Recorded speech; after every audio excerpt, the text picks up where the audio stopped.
Last winter, I was standing in the kitchen, holding the electric bill in my hands. The house was quiet. Too quiet. I looked down at the number, $136.28. It hit me like a punch to the gut. When your income is barely $1,170 a month, even a small bill can feel like a mountain. And when you're living alone, after years of caring for others, after raising a family, those numbers feel heavier somehow. Like they're not just about money. They're about dignity. I know many of you understand that kind of pressure. You've carried families on your back, made every penny count, and now, in this season of life, you're expected to stretch what little you have even further. It is not right. It is not fair. But it is real. And if you're feeling tired, maybe a little scared, maybe unsure of what comes next, I want you to know this. You're not alone. You're not failing. You are surviving in a world that makes it harder every day for older women to live with the respect and stability they deserve. This video is not about judgment. It is about wisdom. It is about sharing what I have learned from living on a fixed income, from letting go of pride, and from finding peace in simpler things. 1. Housing. Making peace with small. They say a man is the king of his castle, but I'll tell you something they don't say enough. Sometimes, that castle becomes a burden. When my wife passed, the house got quieter, and then the bills got louder. Property taxes, heating, maintenance, every creak in the floorboards started to sound like a question. Can you still do this? Can you afford to stay? For a long time, I said yes, not because I could, but because I thought I should. You see, that house was where we raised our kids. It was where we danced in the kitchen on Tuesday nights, where we fought over silly things and made up over coffee. Letting it go felt like letting her go all over again, but holding on to it meant giving up other things: peace, rest, a feeling of safety. And here's the part I want to share with you, especially if you're an older woman out there, maybe on your own now, maybe carrying more than your share like you always have. You do not have to keep suffering just to keep a roof you cannot afford. I moved into a senior housing apartment last year. It's 1 bedroom. The wallpaper is nothing to brag about. But you know what? I sleep through the night now. The rent is steady. The thermostat works. No more patching gutters or worrying about snow removal. And I can finally afford the medication I used to stretch every month. I know some of you are still in that house, still trying to make the numbers work, still clipping coupons and turning down the heat, still thinking maybe things will get easier if you just hold out long enough. But let me ask you gently, what is it costing you? There are programs out there, good ones, low-income housing for seniors, Section 8 vouchers, local nonprofits that can help walk you through the paperwork. It's not easy, but neither is living in fear of the next rent hike or the next leaky pipe. And you don't have to do it alone. Some of the strongest women I know are sharing spaces now, living with friends, renting out rooms, even moving in with their adult daughters. And not because they are weak, but because they are wise, because they know the difference between pride and peace. If you're holding on because you don't want to feel like a burden, let me tell you something. You've carried enough. You have raised kids, held families together, cooked meals out of almost nothing, and stood tall through every storm. You are not a burden. You are a blessing. So if the time comes to let go of a home that no longer serves you, it is not defeat. It is love. Love for yourself. Love for your future. And maybe, just maybe, love for a life that still has peace left in it. We all grow old, but we don't have to grow hard. We can choose softer, smaller, kinder, and still live with dignity. 2. Food. Feeding yourself with care, not just calories. I'll tell you something I did not expect when I started living on a tighter budget: how emotional food can be. Not just the cost of it, but the meaning behind it. For years, my wife and I cooked together.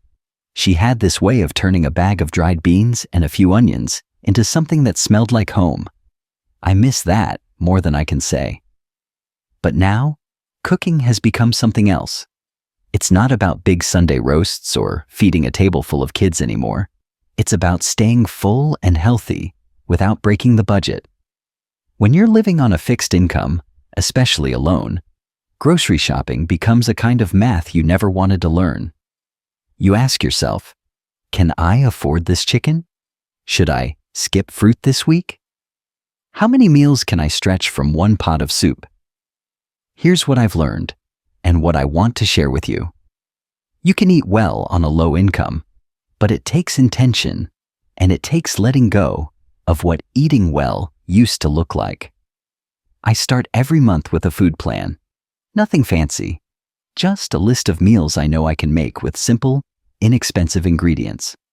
Things like oats, rice, canned beans, eggs, frozen vegetables, potatoes, and peanut butter. I still buy meat, but only on sale, and I freeze it in small portions. I cook in batches. On Sundays, I make a big pot of soup or chili and eat from it all week. I've found that when I plan ahead, I waste less, spend less, and eat better. Now, I know some of you don't love cooking. Maybe you never had to do it much, or maybe your body just feels tired. I get that.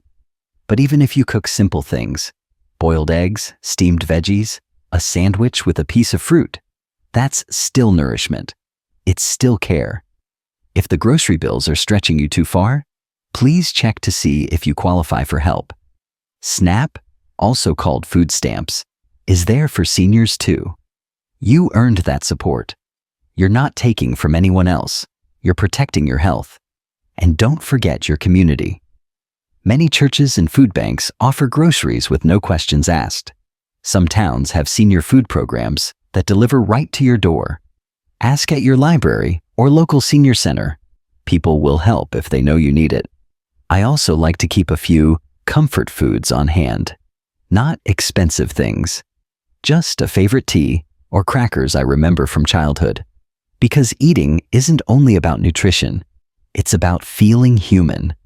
And if you're ever standing in the grocery store aisle debating whether you deserve that one little treat, let me answer it for you. Yes, you do. You've fed everyone else for most of your life. It's time to feed yourself, not just with calories, but with kindness. No matter your budget, you deserve to feel full. Not just in your stomach, but in your spirit. 3. Transportation. Getting around without going broke. There was a time when I thought I'd always have a car. I grew up believing that owning your own vehicle meant freedom. It meant independence. It meant you could go wherever you wanted, whenever you wanted. But somewhere along the way, that car started to feel more like a chain than a key. Between insurance, repairs, gas, and registrations, I was spending more just to keep it running than I could justify. And I'm not talking about some shiny new model. I'm talking about an old sedan with 3 hubcaps, a cracked windshield, and a heater that only worked when it wanted to. When my mechanic looked me in the eye and said, "It'll cost another $800 to fix it," I looked back and realized I was done. Selling that car was hard. It felt like I was giving up one more piece of the life I used to know. But what I did not expect was the sense of relief that came afterward. No more surprise repair bills. No more insurance premiums draining my account. No more wondering if I would break down on the side of the road. Now, I take the senior shuttle when I need to. It runs twice a week in my town, to the grocery store, the pharmacy, and the doctor's office. I plan around it, and when I need something outside that schedule, I ask. My neighbor's son gives me a ride sometimes. I trade him banana bread or help keep an eye on his dog. If you are still holding on to a car you can barely afford, I want you to know there are other ways, and they might not look like freedom at first, but they just might feel like peace. If you live in a town with public transportation, see if they offer discounts for seniors. Many places have monthly bus passes or tokens you can get at reduced rates. If you are not sure where to look, call your local senior center or area agency on aging. They'll point you in the right direction. And if you do need to keep your car for now, there are still ways to cut costs. Shop around for cheaper insurance every year. Ask about mileage-based plans if you don't drive much. Raise your deductible if you have a little emergency fund built up. And skip anything you do not absolutely need. One of the women in my building drives an old pickup. It's not pretty, but it runs. She splits gas with her neighbor who doesn't drive, and together they make their rounds every Thursday. They laugh a lot. That part is free. Transportation looks different at this stage in life. It is slower. It is more planned. But it does not have to be painful. You do not have to go broke just to get from point A to point B. You have already carried a family, a household, a lifetime of errands and responsibilities. It is okay to stop and ask for a ride. It is okay to stay home more. It is okay to rest. You are not less independent for needing help. You are wise for finding a way that works for you, your body, your budget, your peace. 4. Utilities. Cutting to the bone without losing connection. One thing I've learned about aging is how quiet the world can get when money is tight. Sometimes that quiet comes from peace, but sometimes it comes from being disconnected. Back when we still had the old house, our utility bills would change with the seasons, and not in a good way. The winters hit hardest. That furnace ran all day just to keep the edge off, and every month I dreaded opening that envelope. The electric bill alone would wipe out my grocery money. It felt like a punishment for just wanting to stay warm. When I moved into a smaller apartment, the bills got smaller too, but they didn't disappear. And with the Affordable Connectivity Program ending, even internet became harder to keep. That program helped for a while, and losing it stung. So, how do you stay connected? Physically, emotionally, digitally, on a budget this tight? First, you cut back to the absolute essentials. I keep my lights off during the day, use LED bulbs, and unplug anything I don't need. It sounds small, but it adds up. I keep the thermostat low in the winter and dress in layers. In the summer, I use a fan more than the air conditioner. I drink cold water, pull the blinds, and sit by the window for the breeze. Next is the phone. I switched to a low-cost prepaid plan 2 years ago. I pay $10 a month. It is not fancy. No unlimited data, but it works. I can call my kids. I can get text reminders from my doctor's office, and I can hear the voice of my sister on the other side of the country. That, to me, is worth more than any upgrade. If you're paying $40 or $50 a month for a cell phone, you might be overpaying. There are companies that offer senior-friendly plans: Mint Mobile, Red Pocket, Tello, and more. And the Lifeline program still exists.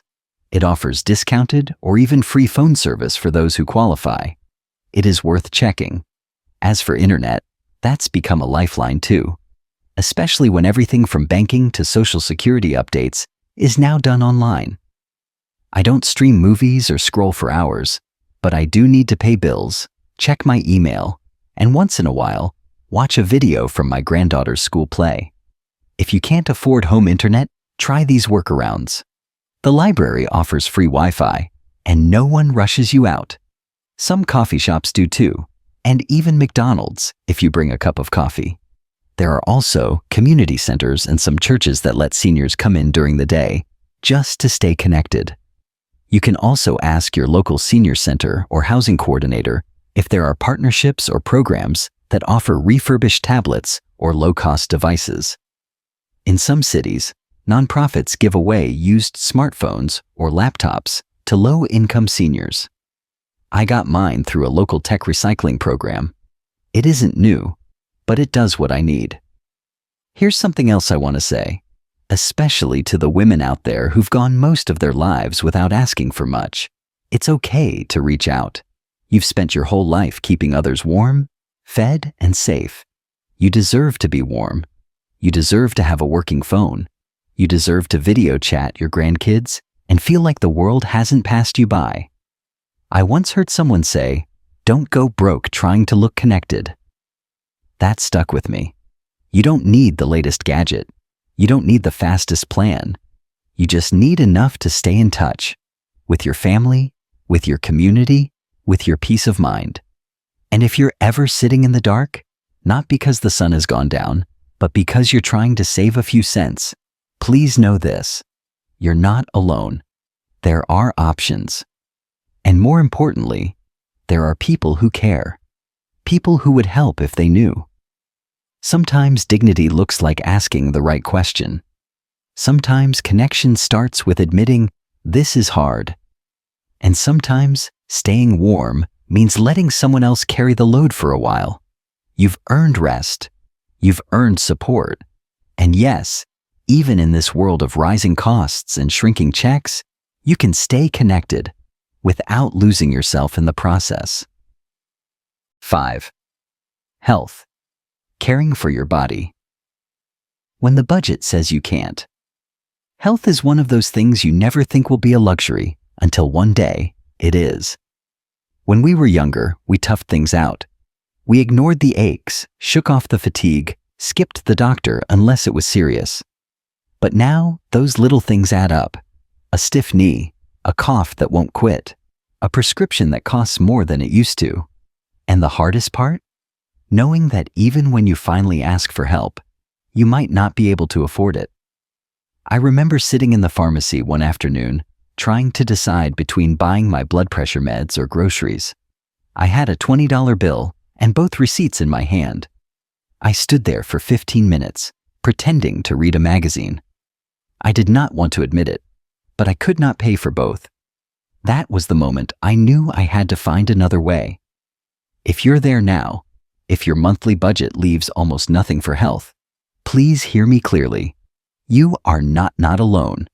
You are not weak. You are navigating a broken system with grace, and there are tools that can help.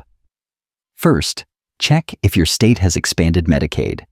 Some states allow people over 65 with limited income to get coverage, even if they're already receiving Medicare. It might feel like a maze, but there are organizations that can guide you through it. Start with your local area agency on aging. If you're uninsured or underinsured, look for community health clinics. They often offer sliding scale fees, which means you pay based on your income, even if it's very little. I've gone to mine for blood work, checkups, and once even a dental referral. I was treated with respect and never rushed out the door. For prescriptions, GoodRx has been a lifesaver. Sometimes it's cheaper than using insurance. I also check Walmart and other grocery pharmacies that offer common generics. Some medications are $4 or less. $4. That's the difference between suffering and sleeping through the night. There are also nonprofits that help with specific conditions: diabetes, arthritis, heart issues. Some offer medication assistance or transportation to appointments. You just have to ask. Libraries and senior centers often keep flyers or can connect you to someone who knows the way. Now, for the other part of health, what we call the small things, even though they matter more than we admit. Things like toothpaste, shampoo, pain relief, heating pads, sanitary items, lotion for dry skin, denture cleaner. They cost money. And when the budget is tight, they're the first to go. Please know there are places that help. Women's shelters, food pantries, dollar stores, church programs. You're not asking for handouts. You're asking for the basics of human dignity. And don't forget your body's free tools: rest, stretching, walking, sunlight, warm water. I start every morning with a 10-minute stretch. Nothing complicated, just enough to loosen my back and remind myself I'm still here, still strong, still worth caring for. I want to say something else to those of you who spent years taking care of other people, your children, your husband, your aging parents. Maybe you were the one who always remembered the appointments, who held hands in waiting rooms, who made soup and drove to the ER at midnight. Maybe you never thought about your own needs back then. But now it is your turn. Taking care of yourself is not selfish. It is not wasteful. It is survival. And it is a quiet form of self-respect that no one can take away from you. Even if all you can do this month is keep your medicine stocked, brush your teeth, and put your feet up for a while, you're doing something sacred. You're honoring a body that has carried you this far. And that, dear friend, is not small. That is everything. 6. Everything else. Clothing, emergencies, and life's little surprises. After rent, groceries, medication, and utilities. You might look at what's left and laugh, just to keep from crying. Maybe it's a $20 bill. Maybe it's nothing but change in a jar. And yet somehow, from that tiny leftover, we're expected to cover everything else: clothing, birthdays, shampoo, batteries, a new pair of glasses, a flat tire, a grandchild's graduation gift. The truth is, this is the part no budget ever truly prepares you for: the unexpected and the unspoken. You know the feeling. Your last pair of winter shoes starts leaking. The zipper on your only warm coat breaks. Your neighbor's daughter invites you to her baby shower, and you want to bring something, just something small, to show you care. But when every dollar is already spoken for, where do you find room for life? I'll be honest with you. This part hurts. Not just financially, but emotionally. It feels like you're always saying no. No to yourself. No to joy. No to the little things that used to make life feel like living. But I've learned something over the years, and I want to pass it on. You don't need money to be generous, to be dignified, or to be whole. There are ways to soften this season, even when it's hard. I keep a small envelope in my kitchen drawer marked Grace. Some months, it only gets $5, maybe less. But over time, it adds up. It has covered emergency Tylenol, a small gift bag of tea for a friend, a set of socks from the dollar store. Nothing flashy, but each one, when it mattered, felt like a quiet victory. When it comes to clothing, I've let go of pride and embraced what I call the second-hand blessing. Thrift stores, church clothing closets, swap tables at the library, they're filled with clean, perfectly good items that someone else just outgrew or let go. I found warm sweaters for $3, brand-name coats for $5. Sometimes I think God hides treasure in places like that, just for people who are paying attention. Gifts? I write letters. I bake banana bread. I frame old photos. Last Christmas, I wrote a short poem for each of my grandkids and wrapped them in used ribbon. They cried.